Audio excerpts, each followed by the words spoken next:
You've been searching for the best way to generate passive income in your life and heard that real estate is a great way to do it. But you're tired of all the so-called gurus who are all talk and no substance. Get ready to celebrate because Kevin Buck has spent 14 years successfully making it happen. This is the Real Estate Investing for Cash Flow podcast. Now, here's Kevin Buck. Hey guys, Kevin Buck here, and I want to welcome you to another episode of the Real Estate Investing for Cash Flow podcast, where our mission is to help you build and maintain massive amounts of cash flow through income-producing real estate investments. And our guest for this week's show is real estate investment expert Chris Salazar. Chris is the co-founder and partner at Arsenal Properties, a real estate investment firm based in Chicago, but whose primary focus is in the Quad City market. Chris started the company right after college at the age of 22, and in the past year, he has built it to a $6 million portfolio of 85 units of both single-family and multifamily properties. In addition to his real estate endeavors, Chris is also the host of Mentors and Millennials, which is a podcast aimed at connecting successful real estate entrepreneurs with ambitious millennials to help expedite their growth. And so today's show, we're going to dive deep and uncover the intimate details of Chris's growing empire so that we can learn the strategies that he's used to build a multi-million-dollar real estate portfolio in just a very short period of time, in just over a year. So we're going to dive in deep and learn how he's done that. But before we get on to the show with Chris, I want to run through a couple of quick items with you guys. First off, as you guys are aware, we specialize in the mobile home park space, and I'm telling you that because we are seeking more mobile home parks to purchase. We're at acquisition mode right now. We've currently got 4 mobile home parks in contract, another 4 in the pipeline, and we would like more. So we are open to joint venture arrangements, or we're even open just to paying you a big fat finder's fee if you bring the right deals to us. So if you're out there on the hunt looking for deals, maybe whatever types of real estate you invest in, single family, multifamily, commercial, and you run across a mobile home park that seems like an opportunity, as long as it's 60 plus spaces in size, you should think of us because we're looking for, again, parks to buy, parks to JV on, or just to pay you a big fat finder, see if it's something that fits our criteria. So you can reach out to me directly. My email address is kevin@kevinbuck.com, and we can fund deals as large as $25 million. We can fund portfolio deals. Doesn't just have to be an individual asset. And we currently actually have 2 parks in contract, 2 of the 4 that are in contract now, where we've got about $200,000 in referrals fees that we're going to be paying out on those. So I would love to put one of those big fat checks in your pocket as well. So please reach out to me if you have an opportunity that you'd like to discuss. Next up, guys, my team and I, we've been working diligently over the last couple of months, working on rolling out our mobile home park fund number 2. And we're working on the final changes with our SEC attorney. So if you had the misfortune of missing out on partnering on our very first fund that we rolled out back in March of 2017, be sure to take a minute, go over to our website, sunrisecapitalinvestors.com, and create a free account inside our investment portal. This will basically place you on that first-to-know basis so that when we roll out fund number 2, you'll know immediately. And I tell you that based on the demand for the first one, we had to turn a good number of people away. I'm guessing that our subscriptions are going to fill up pretty quickly for this second fund. So go ahead and go over to our website, sunrisecapitalinvestors.com, fill out that the quick questionnaire, get logged into our investment portal, and you can even schedule a call with us if you'd like. So if you have questions about what that second fund is going to look like before we get all the documents uploaded into the portal, there's a link in there that will allow you to schedule a call with me and my team so we can run you through the intimate details. Lastly, guys, if you happen to be in the Tampa Bay area, I'd love to meet you in person. I love meeting others that share the same passion for real estate that I do. You can, again, reach out to me, kevin@kevinbuck.com. Let me know when you might be coming in town, and let's see if we can get our schedules to coordinate with one another. Now, without further ado, I'd like to welcome our guest for today's show, Chris Salazar. Chris, how you doing today, bud? Kevin, doing well. Thanks for having me on. Yeah, looking forward to this, man. I know that you and I had the opportunity to spend a little bit of time on the phone together, and I kind of cut you off because you were trying to tell me a lot about your business, and you've done a ton in the last year. But I said, hey, Chris, I want to make this very authentic for the show, and so I want to know a little bit, but not too much, so that we can dive deep here on the show. And that's what we're going to do here today. And so I know we've got a lot of ground to cover.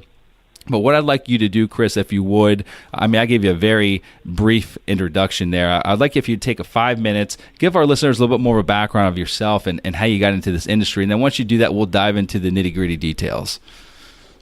Sure. So I'm from the southwest suburbs of Chicago, so I grew up there.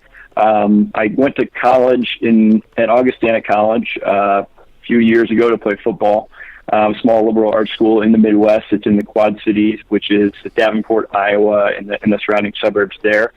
So I went there to play football. I studied accounting and finance there.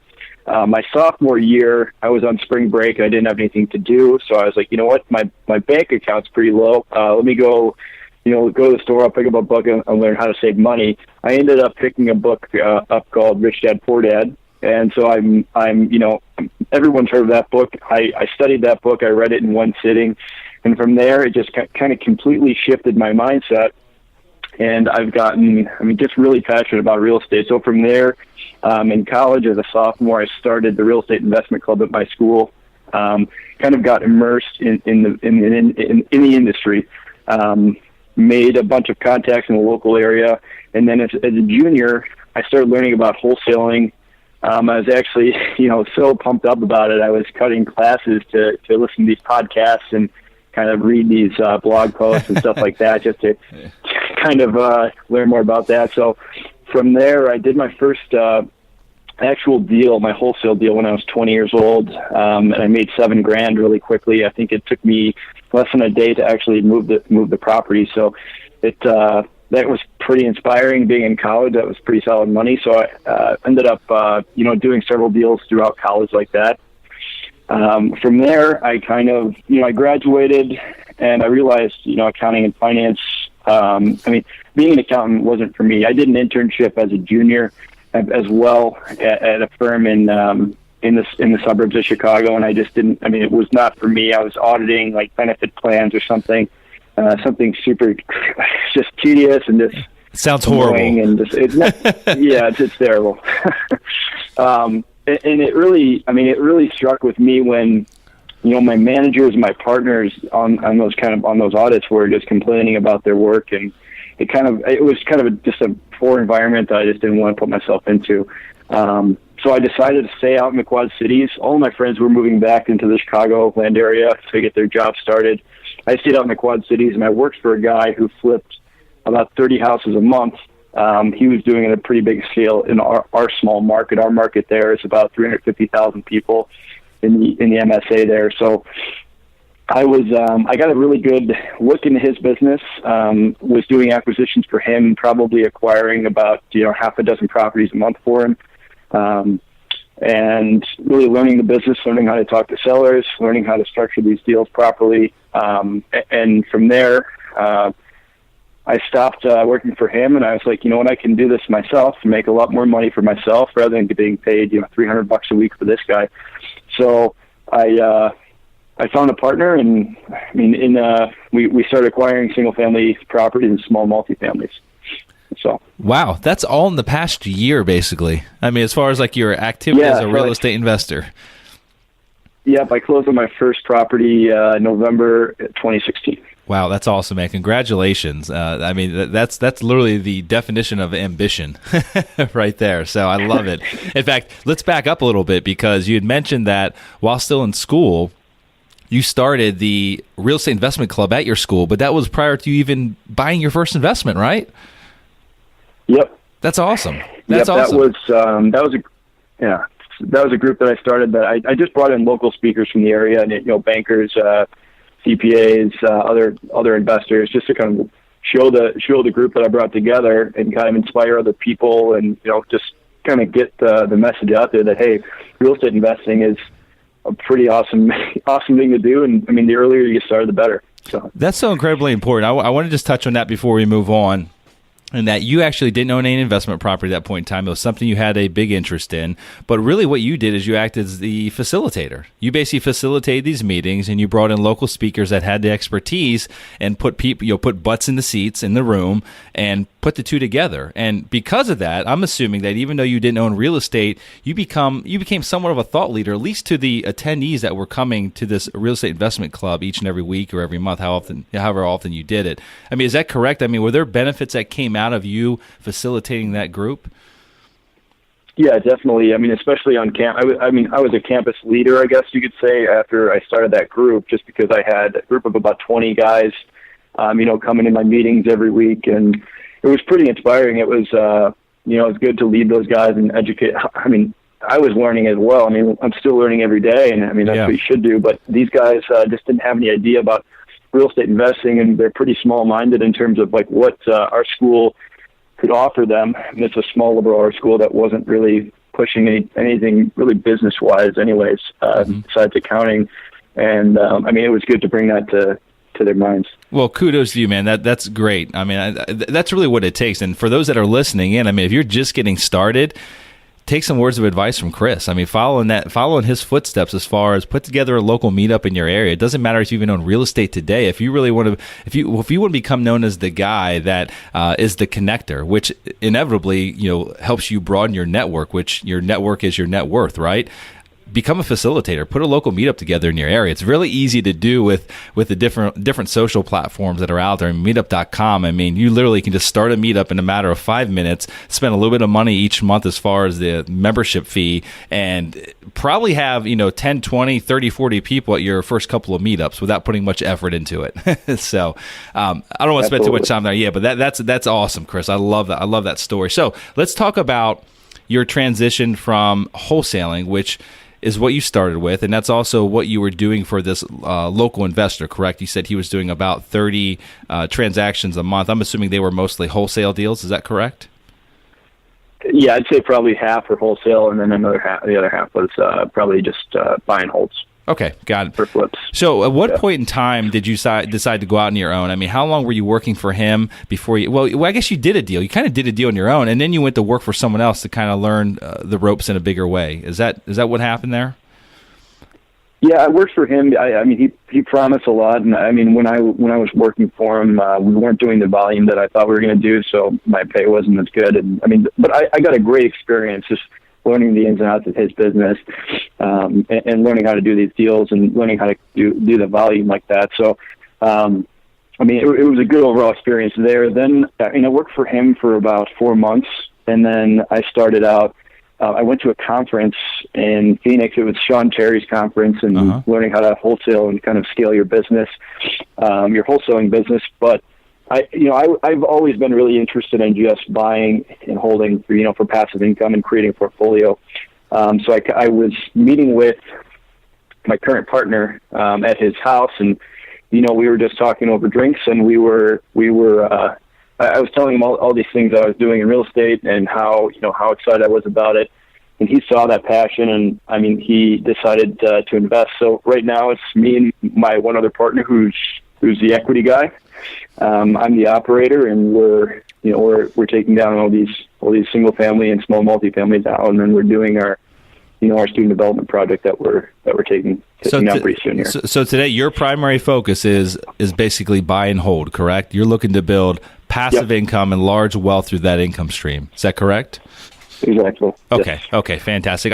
I want to bring up a point. I just got back from a mastermind that I'm a part of called the Collective Genius, and it's basically a group. You probably heard of it, but I mean it's a group of very high profile, mostly single family guys that are fixing or flipping or wholesaling a large quantity of deals each and every year.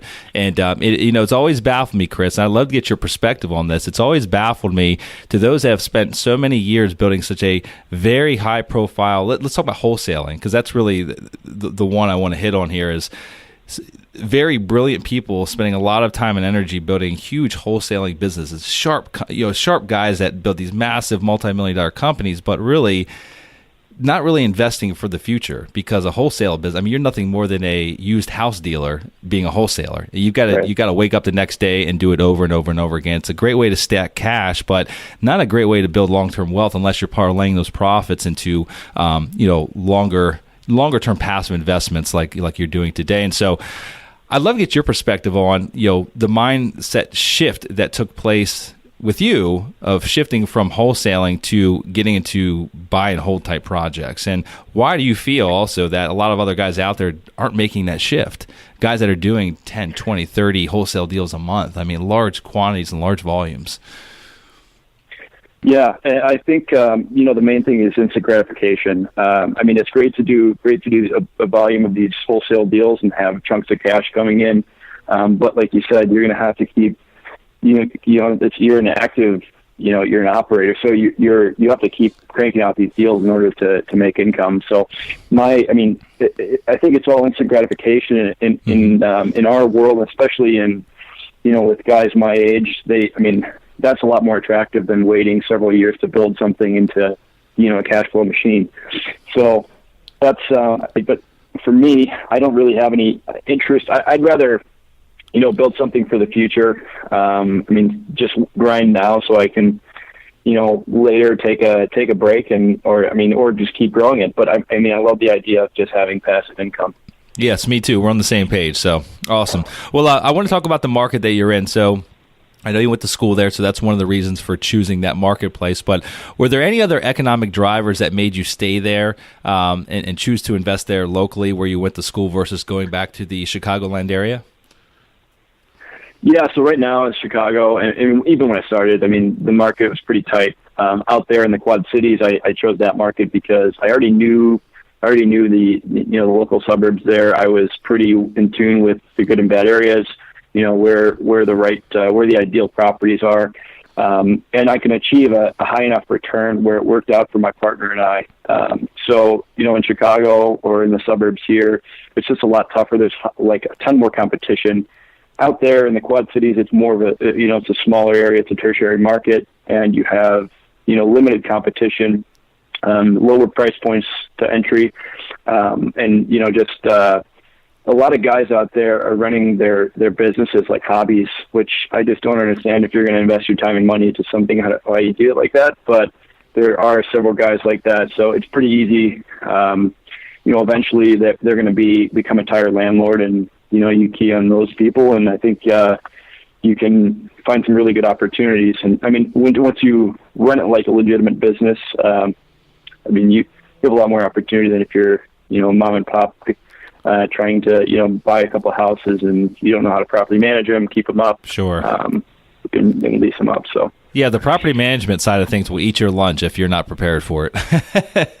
Yes. Yeah. It'll bury you pretty quickly and make you a very resentful landlord if you let it. So I want to talk about the funding side of your business. I know you have a partner that you're kind of the operational guy, and he's the funding or finance side of things. Was it that way from the get-go, meaning like your first deal, not the first wholesale deal, but when you started getting into buying and holding, was that partner a part of this whole arrangement, or did you find him along the way? Yeah, so we started the company together. So okay. I actually have before we started that, I wasn't involved in any buy and hold deals at all. I just did wholesale deals. And he kind of, he knew that I knew what I was talking about. I knew how to do these deals. I know how to buy them correctly. And, he took a chance on me, and it ended up working out really well for the both of us. How'd you sell him on that relationship, though? Or more so the business. Prior to that, you were just doing wholesale deals. I know that you can speak a great game, but, what really was the point to where he was sold on the business and sold on the fact that, you could really get it done and it just wasn't talk? Yeah, I think, I knew him for several years. I was actually, I still am, but I'm friends with his daughter who went to high school together. And all our group of friends, that we still hang out. So there was a relationship there, and I was kind of nurturing it over several years. And, but I really sold him on the fact that I was really speaking intelligently about it. And I know other than that, I don't know. I guess that's not a good answer, but really, he just really trusts me, which is a great. It's great to have, and it's a lot of pressure sometimes, but definitely, it's definitely paying off. So I just explained to him how he's buying these deals for this other operator, kind of taking him through a typical deal, what kind of contracting teams I would line up to do this work, and how we can scale and how much volume we could potentially do.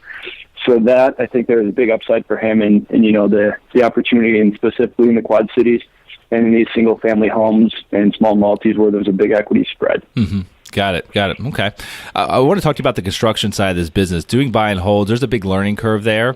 Just like being a landlord, like if you're managing your own properties, it can eat your lunch if you don't know what you're doing, you don't have the right systems and processes in place. Well, getting into the fix and flip business isn't necessarily as easy as what it might look on TV, some of those reality TV shows, right? budgets can get out of whack very quickly. You can have, I mean, not that you can have, you will have scrupulous contractors that literally come and go, don't show, just completely throw your project off track. And so I want to talk to you about that learning curve, because you've done a lot of deals in a very short period of time. That learning curve came very quickly, and it probably just didn't come with like one deal. I mean, you probably had multiple deals in the hopper that you were in renovations with all at one time. And so you're talking about like both feet in the fire. So talk to me a little bit about that, how you made it through, and how you probably are now, or you've done enough deals where you're an expert with the renovation process, but it's only been a year, a little bit more than a year. So talk to me about that a little bit, how you made it through. Yeah. So when we started, I remember we closed our first deal in November 2016, and then within the next couple of weeks, we closed on, I think, 8 more. So I was doing, between 8 to 10 rehabs. I had it at any given time, sometimes more. And I had to learn really quickly, who to trust, which contractors were the best for the job, how to, properly estimate rehab costs before we buy, how to, manage them while they're on the job. And, there's just so many small things that many people overlook when getting started. And right now, I've got it down to systems, so it runs pretty much itself. I have a project manager who looks over all the general contractors and makes sure these things get done, on time and on budget. So getting started, it was a headache. I remember working 16 hours, 18 hours a day trying to get these rehabs, on track and keep them on track and make sure everything's getting done properly and on budget. And I just learned a ton about construction really quickly. So I was grateful for that opportunity, that I was able to, have that opportunity so young. And it definitely helped me. And, I had to learn really quickly, how to create these systems in order to do the volume that we were trying to do. Did you have anyone that you would lean on their shoulders that was in the construction field, or maybe some local investors from the different investment clubs, or was it just you at it alone? Yeah, so I had one of the first contractors I used. I built a pretty good relationship with him, and he ended up taking on that project management role. He had 30 years of general contracting, and his health wasn't the best at the time. He's a lot better now, but he had to kind of take a break off being a GC. And so I said, hey, you know what, you can help me a great deal on these projects. You can kind of navigate them and show me exactly what needs to be done, and some things that I overlook. It's just good to have a second eye on some of these things.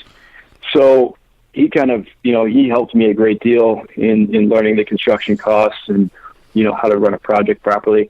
So I would say we did about 55 single families just around. So, he helped me with a great majority of those to kind of make sure they ran on track, and we had we have everything done and up to code and, ready for the tenants.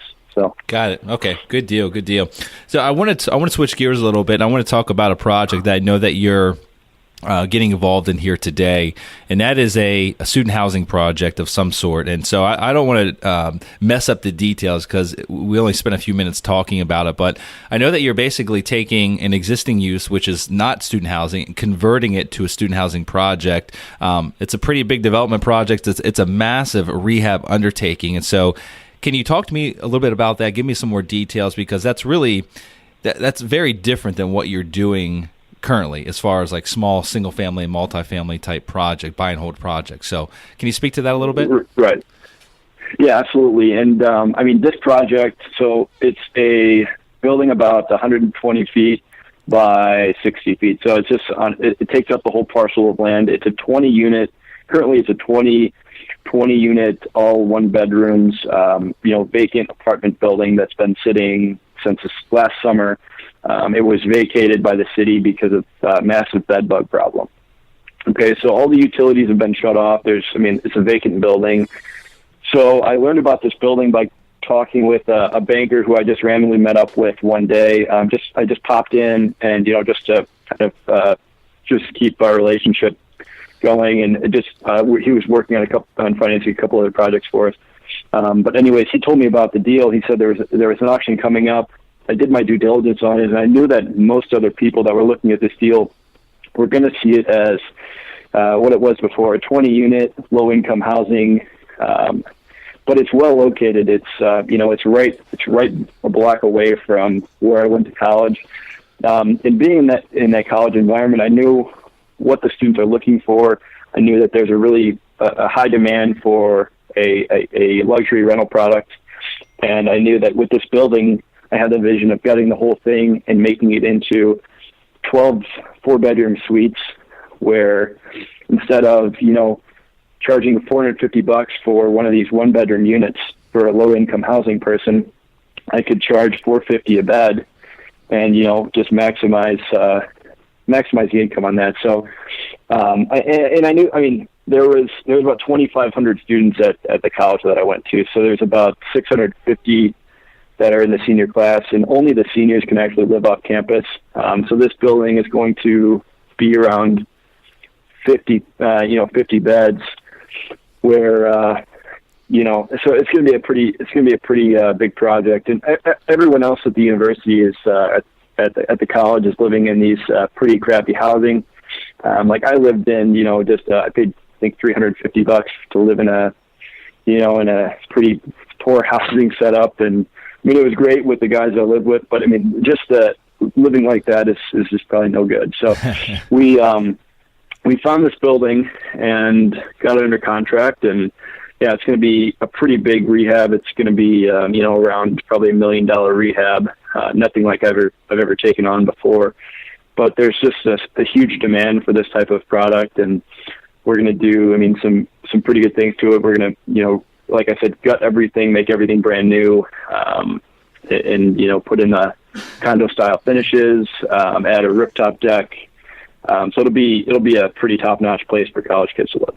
Okay, fantastic. So it's a 20 unit now, and you said you're going to end up with about 50 beds. And so I'm assuming a few of those units, either you're going to be able to create a few additional units, maybe from some unused space in that building, or maybe there's going to be 3 beds in a few of those units, correct?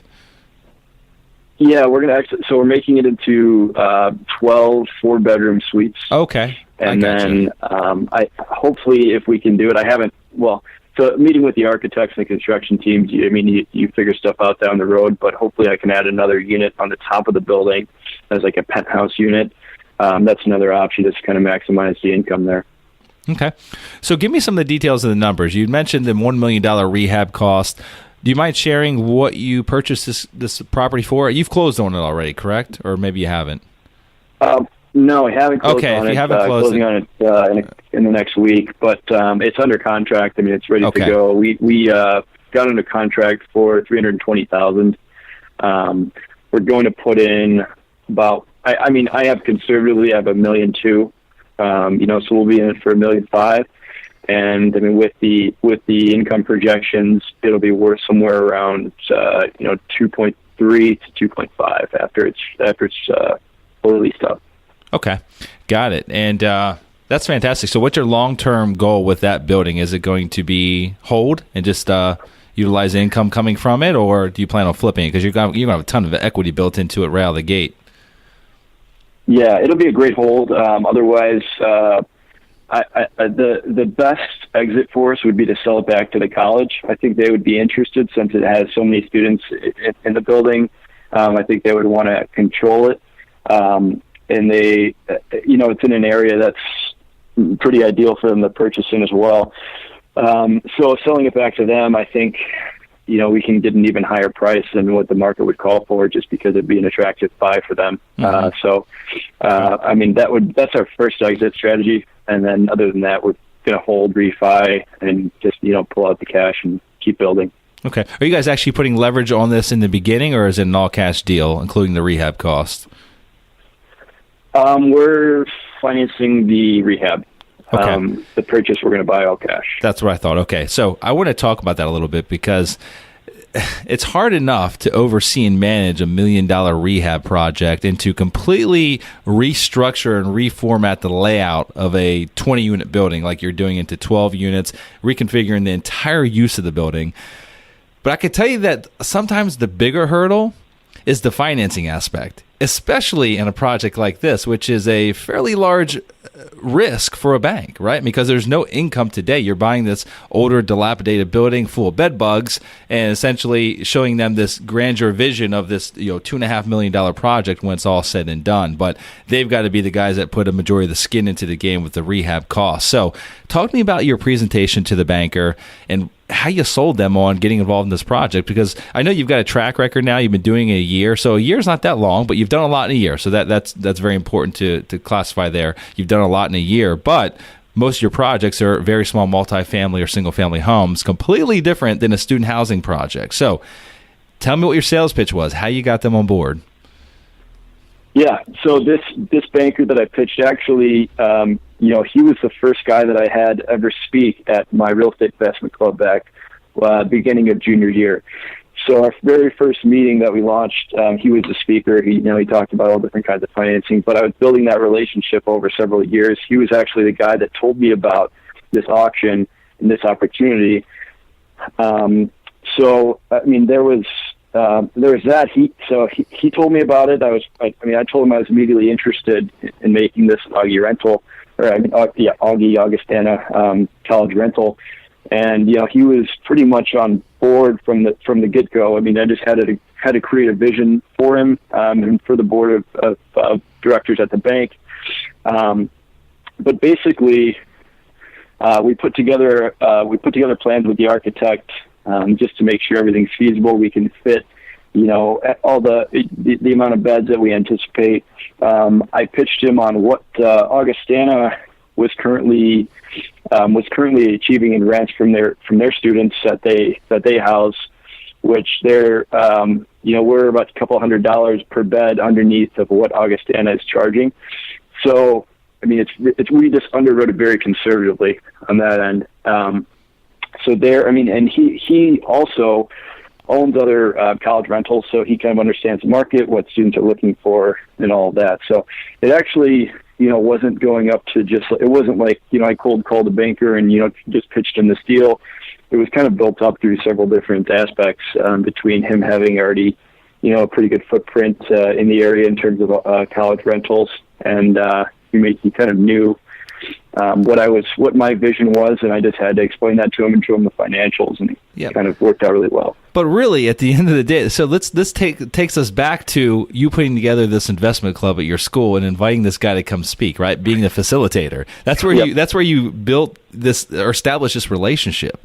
And you carried that relationship on for a few years to where you are today, and which made it way easier for you to get in front of that guy. I mean, he knew you. He knew you when you didn't own anything, right? You just had an idea, you had a vision, and he saw you actually put that vision into action and actually bring it to fruition with your single family and small multifamily. And so he already kind of knew that you had the wherewithal to make it happen. And so selling him on this idea, this big idea of converting this old dilapidated 20-unit building into a modern student housing facility, it wasn't all that crazy. Some other bankers, they pushed you out of their office pretty quickly and said, "Get out of here. That's a crazy idea. I'm not going to be involved in that project." But anyway, it just goes back to the importance of actually building yourself up as that thought leader, becoming a facilitator, and starting now to start building that network. I mean, again, even if you don't own any real estate, you can do exactly what Chris did.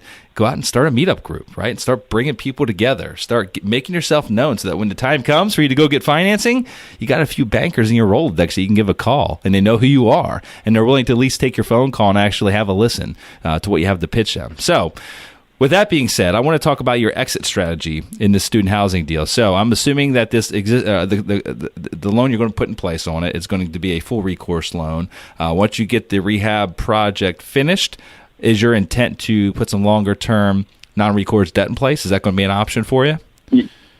Yes, exactly. Okay. Will that be a Fannie Mae or Freddie Mac product? I'm not exactly sure. I haven't I haven't gotten that far. I've been talking with a few regional banks out of Chicago that would be interested. But I mean, I think once it's fully leased up and to college students, it's not going to have trouble leasing. It'll lease itself. And we're making the building very attractive for the college kids. So I think, we're not going to be problems on that. And I think a lot of people are going to be interested in funding and in putting long-term debt on this project. Got it. Do you currently have student housing rentals in your portfolio today? or is this going to be the first? I have a few houses, yeah, but Okay, nothing good. like this. So you're used to this scenario, though. I mean, it's a completely different rental animal, student housing. I mean, based on the occupancy and basically your marketing has to fall in line with when students are looking for housing, right? And if you miss that deadline, Right. you miss that target date, you're out of luck pretty much until the following year if you want to keep it for students. Yep. So Exactly. So this project ended up working out pretty well. So we're closing on it within the next couple of weeks here. I think on the 14th or something. It's mid-April, and it'll take about a year to renovate. I think it'll take less. We just said 12 months to be conservative, and so that'll be, call it May 1st, 2019, and that's it'll be leased out. We're going to start pre-leasing it this fall when students are signing their next year's lease for their senior year of college. Mm-hmm. So once we have the concepts put together, I think it'll be pretty easy to lease out. And I already have connections with several students, and I have a footprint at the college still with this real estate investment club that I come back and speak for. So I don't think it'll be difficult to lease out at all. I think it'll be pre-leased pretty quickly. Okay, I want to have you step in the shoes of someone that's doing their first deal, right? And let's say that they happen to run across this 20-unit building, again, 20 unit, 1-bedroom, dilapidated apartment building that was not student. Am I correct in saying it wasn't student housing prior? It was Correct. just low-income housing? Okay. Correct. What due diligence? I know that the fear that a lot of people have just getting started is, like, they might have this vision or this idea that you had, right? They might see it the same way you see it, as this being a great opportunity for a student housing project. But their concern might be, but is there really a demand for that, right? Am I going to be able to fill this thing up? If I build it, will they come? And so what advice would you give, or what steps did you go through to determine that there's a big enough demand for that product that you'll be able to lease it up quickly once it's finished? Yeah, so I basically just put myself in the shoes of a college student and what I would want to live in if I was there. And I know kind of my preferences have probably changed in the past few years of what I would tolerate, but what I did was just, look at other bigger schools. And I know that Augustana, and specifically this college that I went to, is looking to expand. They have, they're changing their trimesters to semesters. They're looking to expand and get more international students. And I would imagine a lot of those students have, quite a bit of money to spend on something, luxury product like we're building. But I see all these bigger colleges doing these awesome complexes that have pools in the middle with, with grills, with just all of these high-end amenities that aren't offered at these smaller colleges and universities. So that was kind of, something to build even on a small scale like that. I mean, there would definitely be a high demand for that. But I would say, go into these colleges, speak with the administration, kind of understand where they're at in terms of housing and what they're looking for, and what they can charge. And also another key in this deal was I'm working with the construction company that they're doing this project, and they've done other similar buildings on this college's campus. So working with them has been a pretty big tool. They know, what how to work with a specific college. They know how to, what the students are looking for, probably even more than I do, because they've just actually done a recent project on the campus. So really just do your homework and really kind of think outside the box on who you need to connect with. And I'm sure there's going to be other people throughout the term of this development that are going to play pretty big roles in it as well. I just haven't. Once we close on it, once we start doing construction, I'm sure I'm going to have to start dealing with the city. There's just a lot of stuff that goes into these type of deals that I'm just not used to. So it'll be a huge experience for me. But there's a lot of room in this deal for me to make small minor mistakes and still be okay. So just because we've underwritten it pretty conservatively and things like that. So. Okay. Yeah. Fantastic.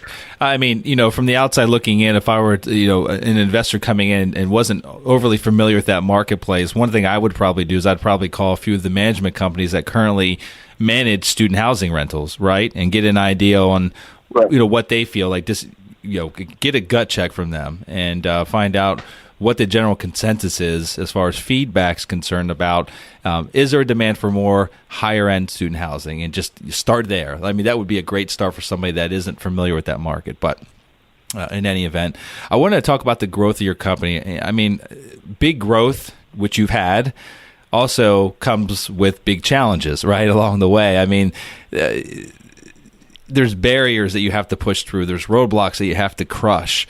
Talk to me about how you've been able to talk to me about some of the challenges you face, first off, from growing so fast, so big in just a period of 1 year, and how you've overcome them. Like maybe like the biggest challenge or two, if you had to pick two off the top of your head. Sure. So definitely, taking on a good volume of projects every month is a huge challenge. And if you don't have the right people in place, the right relationships, you can lose your butt pretty quickly on some of these projects. So I just made the right relationships with my construction teams, and I went through several different contractors when I started, and there were several guys who I just didn't trust and who I just fired, and who just didn't stick up to their word. So finding the right people is key. A growing pain that I've had, we had to dump our first management company, not necessarily because they were doing a bad job. There was just a lot of miscommunication.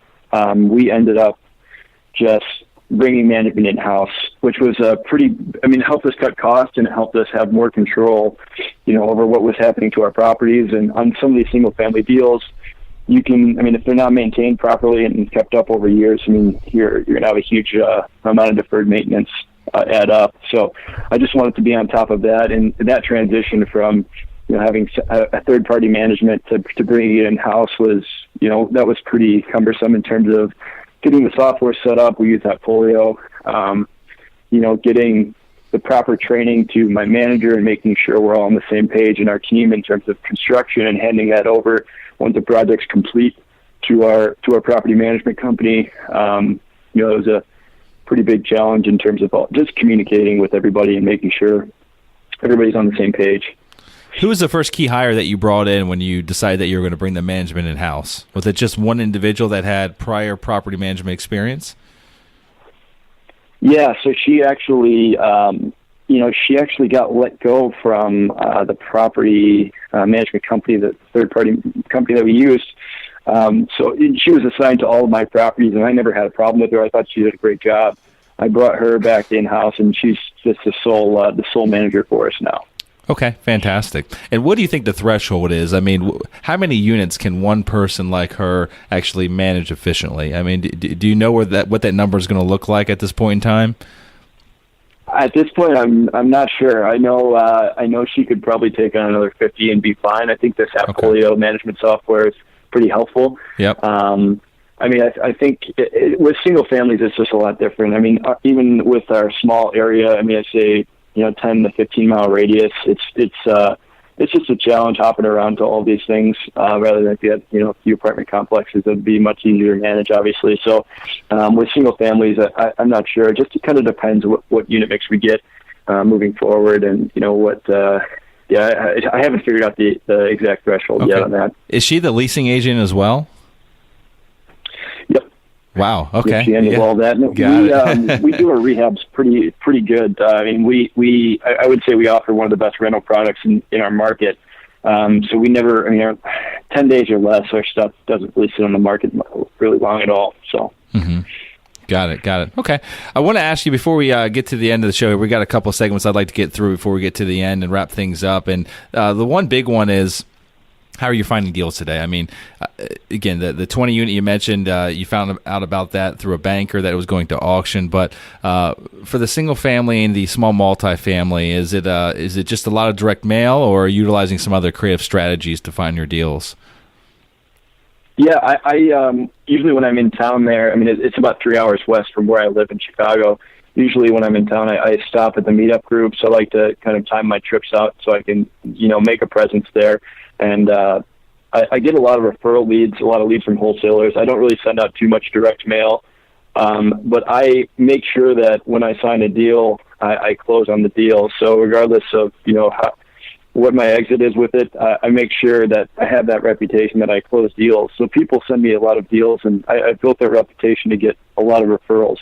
So I'd say that, and I get, a few off the MLS a month, I'd say, but the majority, comes through referrals. Wow, that's fantastic. That says a lot about you and your integrity and your business overall. So congratulations. That's very cool. I just got back from this mastermind group, and some of these guys are sending out 75 and 80,000 mailers a month, which is just mind-boggling. the amount of mail that is. And but yeah, if you can do that many deals that you've done over the last year and a half, and not have to send out direct mail, then you're many steps ahead of some of the other guys I've met. So that's pretty cool. So I want to ask you the tough question. If you can go back again, this isn't like 10. You're 10 years into it. You're just a year and a half into it, but you've learned a lot. You've done a lot. If you can go back to year one, so just step back a year to year and a half when you first got started, when you first bought your first property, knowing what you know today, and gave yourself some advice. What would that advice be, Chris? I would say be patient and just keep your head down and work. There's a lot of times where, I would see, listening to all of these podcasts and just trying to stay educated, you get a lot of different ideas. So it's pretty easy sometimes, especially when things aren't going the best, to deviate away from your plan and kind of stay on top of, what your goals are. And so with my company, our goals are to build, a portfolio between, let's say, 300 to 500 units in the next couple of years. So to be able to do that, that takes a lot of effort and a lot of management, and a lot of, whatever. So I just need to stay focused on building that instead of, maybe looking into different asset classes or trying to, just get into other commercial deals. Or just, there's a lot of different ways to take it. And as long as you stay focused and stay on track, I think, that's what I would do a little differently if I can go back. So stay away from the shiny objects is what you're saying.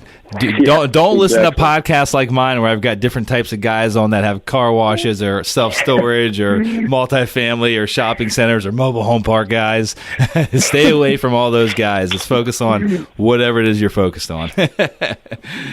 Yeah, find a niche and just stick to it. Yeah. At least to start until you've built something good, and then at that point you have a lot more opportunity to kind of diversify. So I wholeheartedly agree. Yeah, stick with it until you feel like you've got more free time than you know what to do with, and your business is still growing, which some people never get there.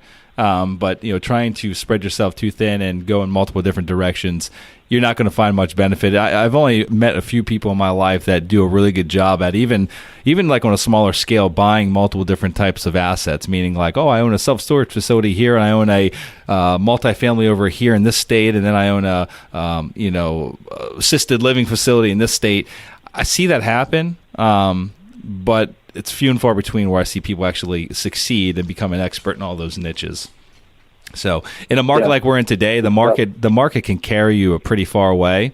But when times are a little bit more challenging, when everything's not just going up, up, up, that's when your focus and your expertise really comes into play. When things get a little bit more challenging, deals get harder to find, markets get more compressed, whatever happens, right, to where we might run into, maybe it's a recession, maybe rental rates go down a little bit, to where you can't just be the guy that buys and know that it's going to go up no matter what you do, even if you make a few mistakes along the way.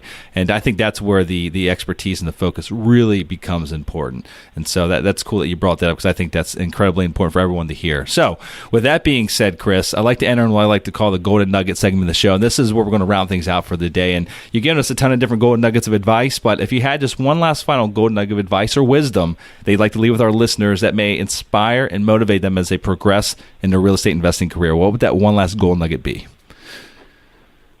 I guess the last one would be, to be patient. Especially in my business, I've been always looking to grow as fast as I can and to keep scaling, and that can kind of hurt your confidence and your ability to keep going, and especially if you don't hit the goals that they're just so high that they're not even close to being achievable.